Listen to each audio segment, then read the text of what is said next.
And answer period, and that is to tell you that if I don't know the answer, I'll say I don't know. What are some of the things you look for when you're trying to find a good Christian school? A good Christian school, there are three categories of schools that are available to you. One is a government school, which from my perspective, most of the time, not all the time, is the least desirable, because of two things. One, the atmosphere, the environment, and two, more than that for me, is the curriculum base. There are a lot of people who have their children in government schools, and it's not my responsibility to tell them what to do, and I don't feel negative toward them. That's their business, and it's something that you have to decide for your family and your circumstances. A lot of people raise their family in public schools, government schools, and they live for the Lord. You know, you don't have to just that kind of thing. That's not the issue. Is not being hysterical about something.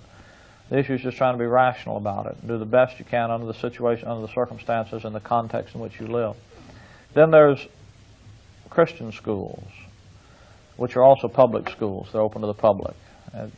One said the government schools were run by the government. The Christian schools are run by Christian ministries, churches, and things. And then there's what's called, then there are genuinely private schools, which would be homeschooling. And that's basically about the three options you have today.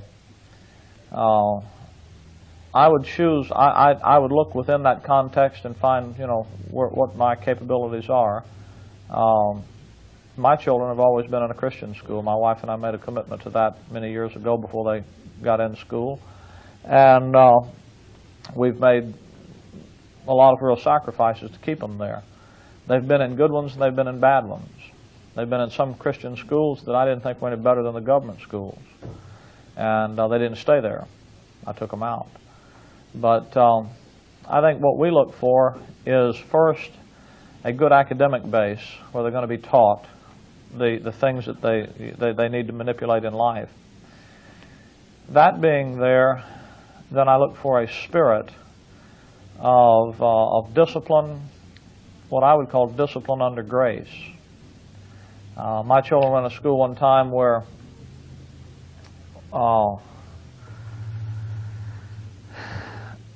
everything was, you were beat into doing everything. It's only one time have I ever had my kids in a school like that.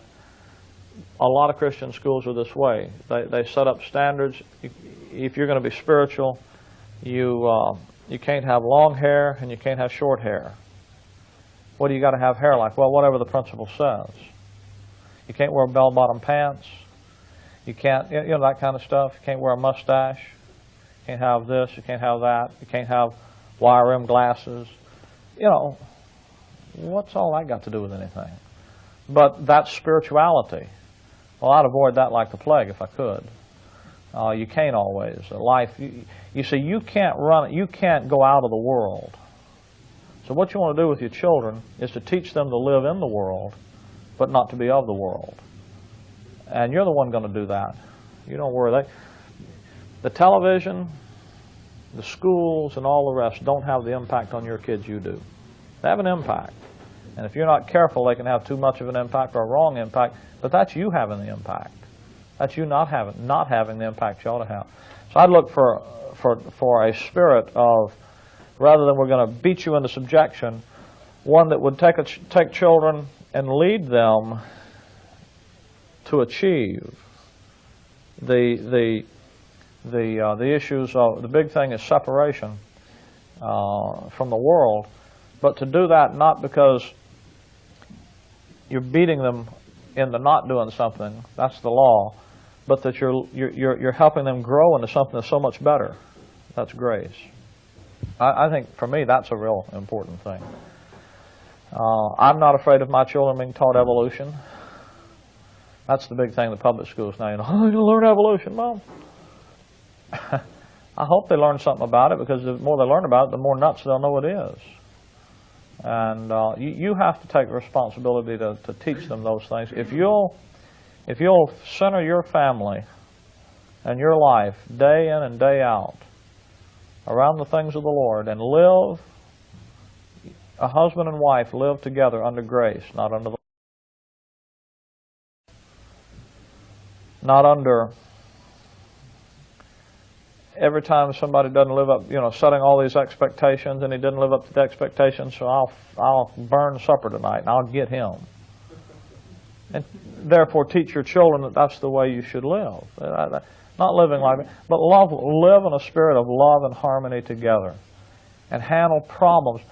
The greatest thing the greatest deficiency in personal lives that people have today is most of you people right here don't know how to solve problems when they come up in your life. It's amazing to me. People come to me and they sit down and we talk about family problems. And they don't have any idea, can't even hardly identify the problem, much less know how to solve it. Well, teach your children how to solve problems by, I used to sit my kids down, teach them an hour worth of Bible every night. And little guy sitting there, I said, sit on that couch. See, I've always told my kids, you sit there and be still, and they sat there and be still. I got in trouble one time in church, and we moved to Chicago, and my little guy, my oldest boy was about 9, the next one was about 6, the next one was just a baby, and the 6-year-old, they sat on the third pew from the front with my wife, and I was preaching, and the 6-year-old got up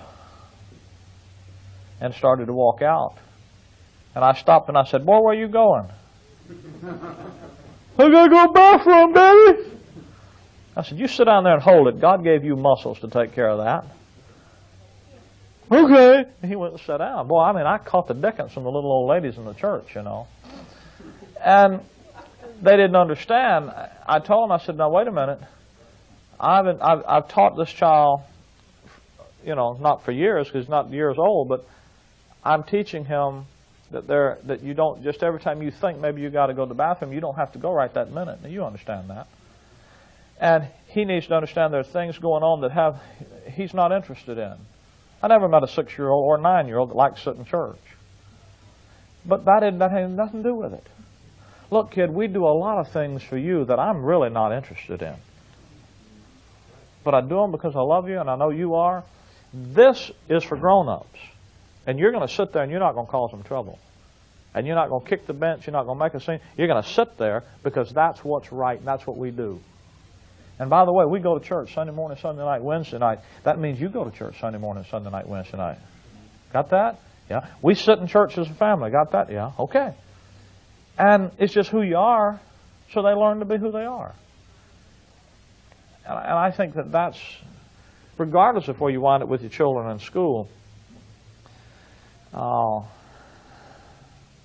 when your children are my age, there are a lot of, my kids' age, there's a lot of things that they want and so forth. And social things and things that make a lot of determinations about some of those things. But by the time my oldest boy is 20, wants to get married next year, and I was sitting with him and his intended, they wanted me to counsel them, And so the first time I sat down with them to talk about it, I told them, I said, there's not a whole lot I can tell you about being a husband. I mean, you've lived with me for 20 years, and if I haven't in 20 years taught you how to love your wife by you watching me love my wife, and how to be a husband to a wife, there's nothing I'm going to say to you in 10 minutes or in 10 hours. See, because he has a unique relationship. He's my son, and that's what you want to shoot. They're going to be more affected by that than anything. So just settle down. Don't get all excited. Don't expect your kids to be something you're not. Perfect. You're not, and they aren't going to be. And don't think that one mistake that they make or that you make is going to destroy all of life. It doesn't do that. When you get to a decision where when you make this decision it destroys all of life, there have been 100 little ones that led up to that. See, what you want to do is just be consistent over the long haul. If you blow up and you make a mistake, what do? Then you've got an opportunity that you didn't have before. You've got the opportunity to teach your children how to handle mistakes. Do you understand how important that is? Under grace, the issue is mistake or I'm going to whack you. It's, you make mistakes, and I fixed it for you. That's what God says. So when you make a mistake, instead of shifting the blame to somebody else, instead of denying that there's a mistake, instead of covering up, making all these excuses, just teach the child how to handle a problem. You face it. You bear all of your responsibility. You look for everything you can be responsible for, because if you can be responsible for it, you can be a part of the solution. If you're not responsible for it, you're just butting in where you don't belong. Now see, everybody likes to go, the husband likes to butt into where his wife is and tell her where she's responsible and try to fix it for her, and she likes to butt in where he is and try to fix it for him. And so what does the kid learn to do? Same thing. But if you learn to be responsible for you first, and then assist the other person to be responsible for them, but you be responsible for you first, then you can work through the things. And I think those are the keys. And that's what he says in Ephesians 6:4. Man, that's a good verse. When it comes to child raising, gentlemen, it's always the daddy that's addressed. Never addresses the mother. That's interesting. Fathers, provoke not your children to wrath. You know how to provoke your kid to wrath? What is it? What does Paul say that works wrath? That's right. Romans 2:15. The law works wrath. Don't put your children under a law principle. Does that mean you don't have rules and regulations? I mean, come on, be serious about this. It's the law principle. It's if you don't live up to the standard I set, I'm going to reject you, condemn you, destroy you, throw you out. Condemnation, condemnation, condemnation. Put them under grace. Bring them up in the nurture and the admonition of the Lord. Nurture, that which produces growth. You know what that is. If you're going to make a tree grow, what do? You fertilize it, but you also prune it. You give freedom within defined boundaries. You see, that's what God always did. You know what ultimate freedom is? It's in the Garden of Eden. God said you can eat of any tree of the garden you can freely eat except one. He gave them absolute total freedom within defined boundaries. That's what it's all about. That's always the way things are. That's what he did under the law. He just constricted the boundaries down real tight. He said you can't eat this, this, and this, but you can eat this, this, this, and this. But did he tell them what they had to eat today? You can eat any one of these 5 things. You can't eat those 4 things, but you can eat any of these 5 things. Now, what are we going to have for supper? It's your choice. Don't eat those. You can't choose from those, but you can choose from these. You see, there's freedom, but the bounds are real constricted. Now, under grace, the bounds are real big. You've got some limitations. You've got the works of the flesh. You can't be that. But within this circle of things that are there, it's up to you. Can you imagine? I used this illustration because I thought about it the other night, and can you imagine Adam and Eve, the very first evening, Adam's off, naming the animals. It's been a big day for Adam, man. I mean, he took a little siesta at lunch, and he woke up, and there's this gal that he never saw before. Wow, man, where you been, babe? It's love at first sight for both of them. She looks at him and says, "You're the only man in the world for me." And she goes home in the evening, and he says, "You go home, and I'm going to go out, and I got work to do. I got some animals to watch and observe and try to figure out some names for. And I'll bring groceries home, and we'll have supper tonight." So he comes in the evening with 2 big bags of fruit. And he puts them on the kitchen table and says, "Well, I picked some apples, and I picked some oranges, and I picked some cantaloupe, some figs, and some dates." Puts them all on the table here, and he's got some big, beautiful red apples and some yellow apples, and he's got them all out there. And apples were not the forbidden fruit, by the way. He says, now, God said that we could eat of any of the fruit of the garden except that one, and I didn't go anywhere close to that grape tree, that grapevine over there. I laid off that. Any of these are okay. I'm going to go take a shower, get cleaned up. You fix supper. Can you imagine Eve looking at that, and she says, she comes, Adam, dear. And here comes Adam. Yes, he's got one shoe off coming in, and sugar, I want the first meal to be just right. Would you mind going over to the Lord's house and asking him which of these fruit he'd like for us to, I want to pick just the one that would be God's will for us to eat tonight. It's our first meal together. And I want my first decision to be the right one. I want to be right in the center of what God wants. Would you mind going over and asking him which one of these fruit he would like for us to eat tonight? Well, for you, sugar, anything. So off Adam goes. You know what he came back with? He says, well, what did he say? What did he say? Well, he said that of any of the fruit of the garden we can freely eat, except that one. And I didn't eat any of that. Didn't get any of that. He just said any of them. Okay.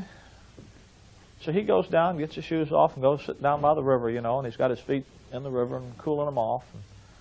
Adam! So he comes back in. She says, well, we'll have these apples because you like them so much.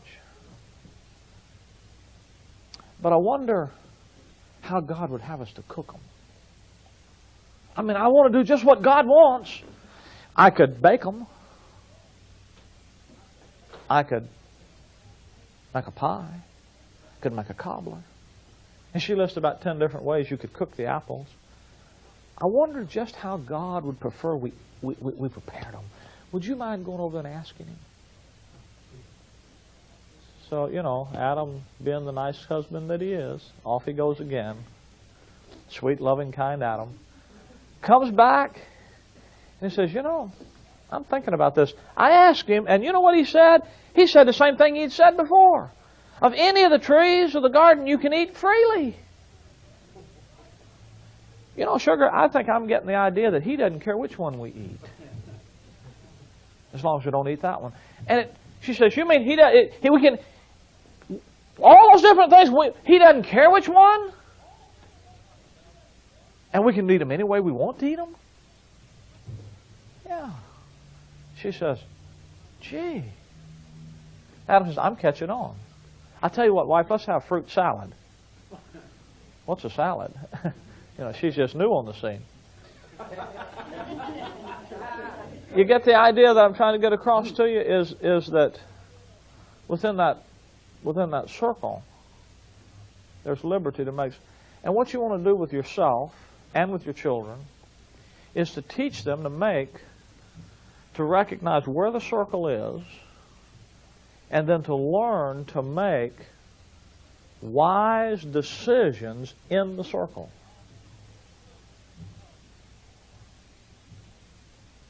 Okay? Now that's a different kind of answer than anybody ever gave you before about that, I know. It would be easy for me to tick off 1, 2, 3, 4, 5 things about school, that kind of thing. I said, you do this, you're in the will of God, you do that, you're not. I can't tell you that. Nobody can tell you that. Sir, the way God communicates his will to you is that book, rightly divided. It's written down black and white. There's no questions about it. You have to take that, and with your renewed mind educated with the doctrine of grace, circumstances and feelings are not means of divine communication to you. They are not authoritative revelations of the will of God to you. That isn't how God communicates to you. He communicates through that word. What your circumstances and what your feelings are, they're the context in which you have to make decisions. Now, the context determines what decisions are made. Sometimes one decision in one context is one thing. Another context is another. You ride up to a red light, an intersection, and there's a light, and the light's red. In that context, what do you do at that intersection? You stop. If the light's green, in that context, what do you do in that intersection? See? That's when it's yellow. No, green, okay. I mean, we went through an intersection yesterday, and we start stopping, and Tom looks in the mirror, and the truck behind us, he wasn't stopping. And it was pretty obvious if we stopped before the light, the truck was going to stop right on top of us. So you know where we wound up stopping? The other side of the intersection. Because Tom keeps looking in the mirror, and then a guy starts hollering at us, trying to cause a wreck. No, we're trying to stay out of one. See? In that man's eyes, you're doing, but in the context from the way we were seeing what was really happening, there was something else. So the context can determine the way you apply, sometime in one situation, do one thing, but you've been given a renewed mind to determine those things and make those choices. And as long as it's within the revealed limits, any one of those choices you're free to make. So you're free to do what is best, what Paul calls the spiritual expedient. That is that which is going to produce the thing that is to the best advantage of you, your family, your children, your circumstances, the brethren, whatever, to the best way to get the job done. And you're free to do it in your case, and I'm free to do it in my case, and he's free to do it in his case. And his decision might be different from mine, but if it's done that way, it's just as good as mine, and it's just as right as mine. That's why I don't have any ability. When we make those decisions, I can't say I'm right and you're wrong. If you violate something, that's different. That's the issue of developing convictions. Every man has to be fully persuaded in his own mind. You are responsible to develop your own convictions, not live by mine. Develop your own convictions about a matter. Live by your convictions, not by other people's, and not require other people to live by yours. And if you'll do that in your life and teach your children by your doing it to do that, it isn't going to be where they go to school that's going to make or break them. Is that making any sense to you? I was wondering, in light of how you're saying to make a decision, I just asked the question on behalf of others. We have a man today, his own son is getting married, and for months it's been burden on his mind, on his participation in the wedding. He doesn't like the idea of his son had made a profession of faith years ago and marrying a non-believer.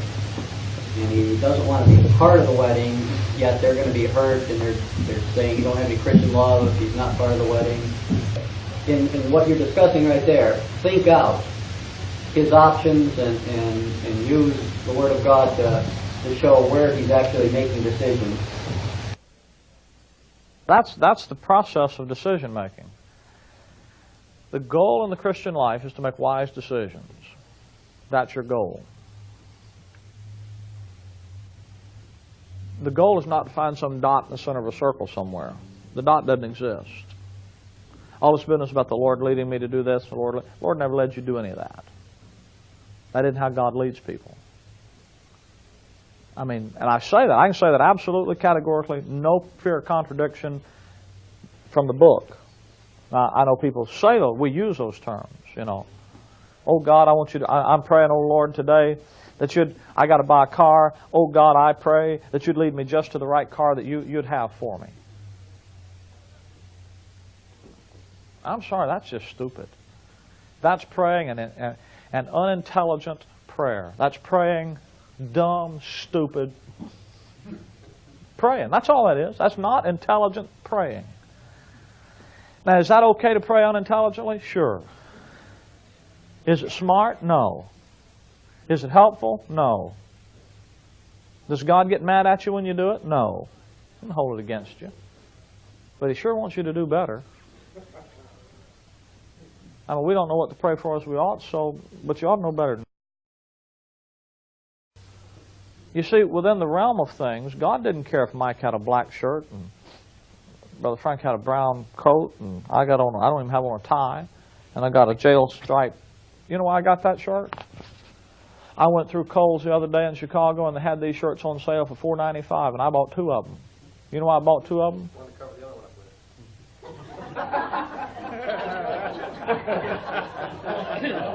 up with. Somebody take him home, would they? The pancakes do that. That's like O'Hare one time. He had a tie on, and he had it stuck over on this side of his, and it was crooked. And somebody came up to him and they said, "Oh, Brother O'Hare, your tie is crooked. Let me straighten it." He said, "No, no, no, I got it covering up the egg."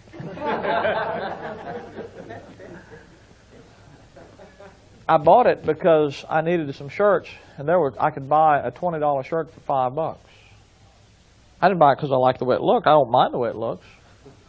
And if it agitates Mike, I like the way it looks. I didn't think you'd let me off the hook. Yeah, okay. You're thinking through the thing. Now, when it comes to your children and things like that, boy, that's tough. It would all depend on the situation and the circumstances. If I had a child who was going to marry an unbeliever, they would have to know way before they ever decided to do it, before they ever started dating them, I'd be dealing with them about, I've got 2 teenagers and one that's fixing to get out of the teenage years, one fixing to come in. They don't make major decisions in their life that I'm not involved in. I just don't let it happen. So by the time that child came to the place where he was going to decide that he's going to date somebody, wanted to date somebody, I was going to know about them. I was going to be involved in that. So if there came a place where he's going to marry an unbeliever, he and I long ago would have had the thing settled. I'm not going to be a part of this. I'm opposed to it. It is wrong. This isn't who we are as a family. This isn't the thing. This is not what our convictions are, and I can't be a part of it. They would want me to marry him. I couldn't marry him. You have to. I love you. Has nothing to do, and I love the girl, and I'm for you, and I want you to have a. And if you're never going to talk somebody out of getting married. Now you can forget that now. You're never going to do it. I've been preaching over 20 years. I've never seen anybody get talked out of getting married when they thought they were in love or when they were. What you want to do is have a posture so that after the love is blind, marriage is a great eye-opener. After you hit the wall, that you're there to be able to do something to help them. I just tell people, look, I don't do a lot of marriage counseling ahead of time. I do it after. You ain't going to listen to me now anyway. 3 months after, you're going to be ready to listen. 6 months after, you're going to want to listen. A year after, you're going to be coming to me. So honestly, I do most of that afterwards because I've never seen anybody that I thought shouldn't marry communicate that to them that it made any difference. Honestly, I never have. So I'm not saying it doesn't happen. I'm just saying I never saw it. But what I'm saying with in my situation, the way it would work out is that there'd be by the time it got to here, they would understand where I was. And in that situation, I probably would go to the service myself. But see, I'm in a unique situation. If I were at one of my son's wedding and was not performing the ceremony, it would be obvious that I wasn't for the thing. That would be a way to communicate to them for me. And if I sat in the back of the building instead of joining in all the festivities, and I was there with a heavy heart rather than the happy heart that I'd want to have, a sad, happy heart. Because on one level, it's a wonderful thing. On another level, man, you're buying trouble. You're buying an Edsel. And maybe you can make a Lincoln out of it one day. Maybe God will change it, but God's the one got to change it. And if you want God to change it, don't do it different than the way He wants it. Don't screw it up and then say, Lord, you straighten it up. So, you just communicate that to them. And if they're determined to do it anyway, then you just have to love them. Let them understand, hey, you've disappointed me. This is different than who I am, but you're grown. And you have to stand before God, and I have to be me before the Lord. You're my child, but you're also a responsible person before God. And if you make the choice to do it, I'm not going to treat you any different than anybody else that does things. And if the man ever went to a wedding of unsaved people, then he can't say, I'm not going to go to your wedding because you married somebody unsaved. Because he's done that. Business associates, friends, and acquaintances. It's not a consistent. Now, you can say, hey, they were just acquaintances and so forth, and because of our relationship. In other words, the problem isn't going to an unsaved person's wedding if he's been to others. The problem is it's my son. And I don't know. I can't tell you. Circumstances, one circumstance could mean you could, another not. Now, if you just woke up and you haven't developed this situation, and this all of a sudden a guy walks in and says, you know, he's been living out on his own for a couple of years, and he comes in and says, I found this girl, I'm going to marry her. She's divorced, got 2 kids, and we're going to get married. She's a Roman Catholic. And you haven't had any input into it, then you know you're picking yourself up off the couch trying to figure out where you went wrong. Well, you forget that. I mean, the guy made his own decisions. He's on his own. He's made decisions that if I ever bought a Ford automobile, my dad would have thought I was nuts. You know, because he didn't like Ford automobiles. I'm sorry. You know, but if I wanted one, that'd be my business. You know. In those situations, the responsibility level is different, and the way you would respond to it would be different too. So it's hard to. What I'm saying is, you think the thing through. The thing you want to do is love your children. Teach them that you love them, and love them. And when they fail, you can't make them something that you aren't, and that's perfect. You can't do it. They aren't. You can't require them to be something you're not. Perfect. So you have to deal with them the way you have to be dealt with. In loving understanding. And hey, folks, that's tough. But I would, in a situation like that, set the ground rules as to, I got a problem with this. I'd express it. I'd let them know it. I love you. And I'm going to love your spouse. And the fact that she's not what we are, she's not a believer, I'm not going to love her any less. And I'd go out of my way to demonstrate to her that I value and esteem her as my daughter, as much as I value and esteem him as my son, and I want her to know Christ. You understand that? I wouldn't ostracize her. It'd be wrong to do that. It'd be wrong to make. But it also doesn't mean that I have to participate and just make out like there is no difference. And that's a tricky thing, but that's where wisdom has to be applied. Going to the ceremony,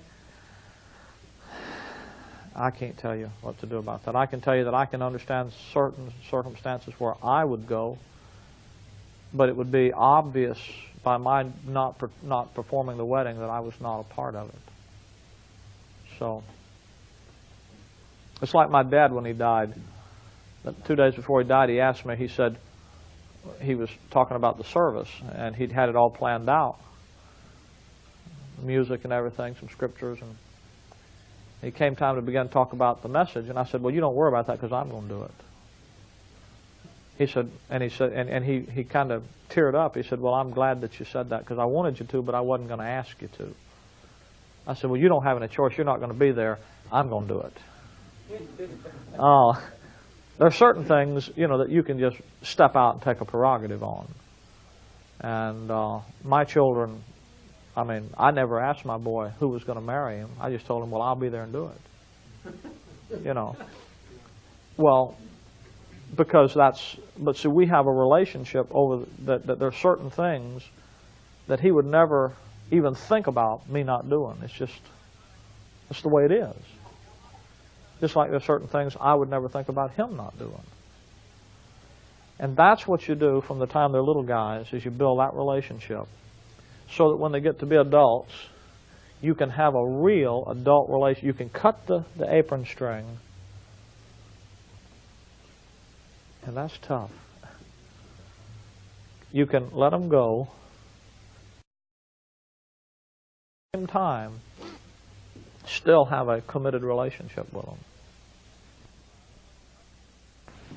I hate to digress from the family. I was wondering if you would comment on 1 Timothy 2:8. I will therefore that men pray everywhere. It's the responsibility of men in the assembly to pray, to do the praying. And of course this is in a public service, as the things right after demonstrate. Lifting up holy hands without wrath and doubting. I have basically heard in many of the churches is a very literal interpretation of the first part of that verse, which says that the men pray. But when it gets to the lifting of the holy hands, it's no longer a literal interpretation. Now, is the Bible to be taken literally or not? Or where is the key in understanding that verse? Well, if it would be, there are two things lifting up holy hands. Number one, you don't have holy hands. So obviously Paul isn't talking about just, it's like when he says with the heart man believes unto righteousness. You know that isn't the ticker. It's used in a different sense. Holy hands, well, in me that is in my flesh dwells no good thing. So obviously he's not talking about a physical posture. The reference there is Exodus 17, the illustration. Moses is out there, Joshua's in the valley fighting the Amalekites. Moses is up on the hill praying. Aaron and Hur are with him. When he lifts up his hands, they win. When his hands go down, he gets weary, type of not praying, they lose. So they sit Moses down on a rock, and they hold up his hands, Aaron on one side, Hur on the other, in order for Israel to win. And that's what that is an illustration of intercessory prayer. Okay? That's the idea there. The reason that they would hold up their hands, Moses' hands, you tell me, why would somebody hold their hands up like that? Think. Somebody up here going to hand you something down, how would you receive it? Okay? God is going to hand them down something. That's the representation. Okay? God is handing them. That's how Israel got their blessings. That's the whole issue. God is over there in the temple giving them. They lift up. They're reaching out to receive from God the blessings. Where is God today? He's not out there to hand you or pour you down. I will pour you out a blessing. Malachi 3 talking to Israel. See, I'm going to receive the blessing. The physical posture is a demonstration of, all of that is demonstrating the spiritual reality. Okay? I'm going to pour you out the blessing, they're going to receive it. Now where's God today? He's not off in the temple, He's in here. So if you're going to communicate with the Lord today, it's difficult for me to understand why, if I'm going to receive something from God, I'd be reaching up like He's the holy out yonder. You know, it would be more an internalized, He's in here, and the blessings are coming out. So I take it as the men are going to pray, lifting up holy hands, being a without wrath and doubting. Obviously, the issue there is the attitude with which they're doing the thing. And I take the verse to be talking about the intercessory prayer, holy hands being the consecrated men. That's the character of the men that are involved. Men without wrath and doubting, men of sincerity and honesty in the things of the Lord. And it's the kind of intercessory prayer that the men in the church are to carry on. And I don't take it as being that when I pray I'm to be like that. Neither do I take in Ephesians 4 when he says he bows his knee before God that I should be on my knees with my hands up when I pray. It's not. In Christ Jesus, there is no difference between Greek, Gentile, and Jew, slave or free man, etc. Why are we back to what appears to be a position in law that the men only do certain things? Only the men should pray? Only? Or is this just expressing Paul's desire that the men should take the lead? The prohibition of women doing any praying? I don't think women cannot pray. I think women better pray. But in the context, see, he says, verse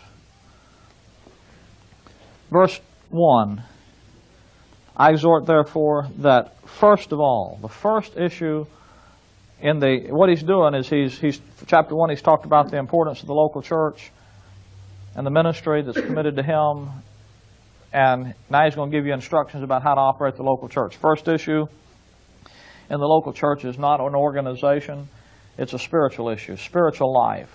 And that spiritual life is manifested, first of all, that prayer, supplication, intercession, giving of thanks be made for all men. How come you can pray for all men? Verse 4, 5, 6, 7, because Paul has an every man ministry. Wherefore, verse 8, I therefore, because we have an every man ministry, that men pray everywhere, lifting up holy hands. Verse number 9, let the women learn in silence. In other words, he's beginning to, he talks about the men in the assembly, then he talks about the women, then in chapter 3, verse 1, the bishops, chapter 3, verse 8, the deacons, then verse 14, 15, and 16, the whole assembly as a whole. He's talking about you men have responsibilities, you women have responsibilities, the bishops have responsibilities, the deacons have responsibilities. He's not saying that the responsibility the bishop has, nobody but the bishop can teach. Must be apt to teach. He's not saying nobody but the bishop can teach. He said that's what the bishop's supposed to do. That's his job. He has these responsibilities. Okay? All right. When he says that the men are supposed to pray, he's not saying the men are the only people that can pray. He said that's their responsibility. Go do it, guys.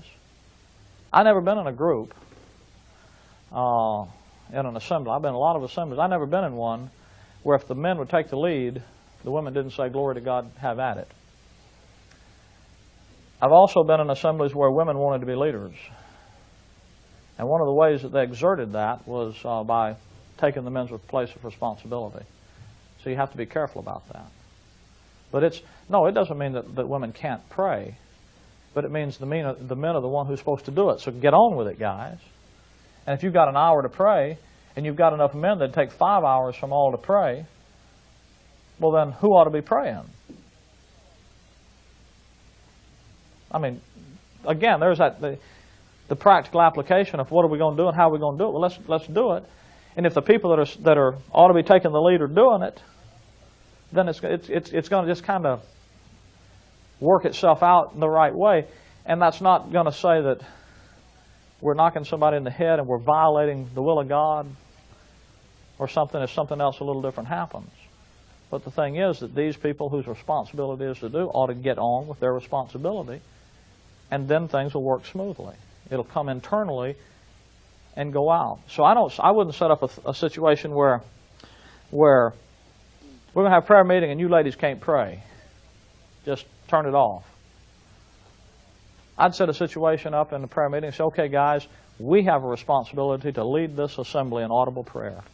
Audible prayer is an extremely valuable asset among believers. You ever notice how many times Paul says, I prayed for you, and then he lists the things that he prayed about? You ever wonder why that is? It's important for you to hear the things that I am telling God and thinking before the Lord. It's important for you to hear it. One, it can be an encouragement for you. It might not be such an encouragement. It might be a rebuke to you. It might be some instruction to you. It'll help you understand where I'm at more. All these different things. And audible prayer needs to be done. It needs to be done that way. And it's the men. Hey guys, let's get on. Let's take our responsibility seriously, and let's get on with this. And if you hadn't been doing it, well then let's say, hey, you have a responsibility to do it. You only have a finite amount of time, so that's going to... Now somebody said, well, does that mean that all the men have to pray before a lady can pray? That's what you're saying. Let's get on with the thing. Let's the guys take the lead, and let's go do it. And if the men will go do it, what will happen is that it'll fall in line. And it won't be a situation. It'll be, hey, man, this thing's working. We're cooking. And that'll be that internal life manifesting itself out. when it says in verse 9, verse 11, let the women learn in silence. That doesn't mean a woman can't say anything. You know how I know that? Acts chapter 22, Paul beckons to the crowd, and they keep the more silence. Well, how do you have more silence? If you have silence, and silence is, you didn't say a word, how do you have more not saying a word? He's talking about quietness. They got more quiet. They got more silent. It isn't that you don't even grunt. Where I went to church when I was a kid, when you went in the auditorium, if you had to sneeze, you were embarrassed. If you had to, I mean, it was so formal and stiff. That's the reason I'm sort of loose, because I just rebel against all that. And if you went up to the communion and you took communion and you knelt down and your knees cracked, I mean, honestly, as a 10-year-old kid, I used to sit on the front row, the second row right there, when we had communion, and we'd sit up there just to hear how many adults' knees cracked. Because that was exciting, because you weren't supposed to make it noise of any kind, whispering, oops, and there'd be 600 people. Then it'd be so quiet if you went to, if you must whisper, whisper a prayer. I think, man, you go out there just wrung out, man. That kind of stuff.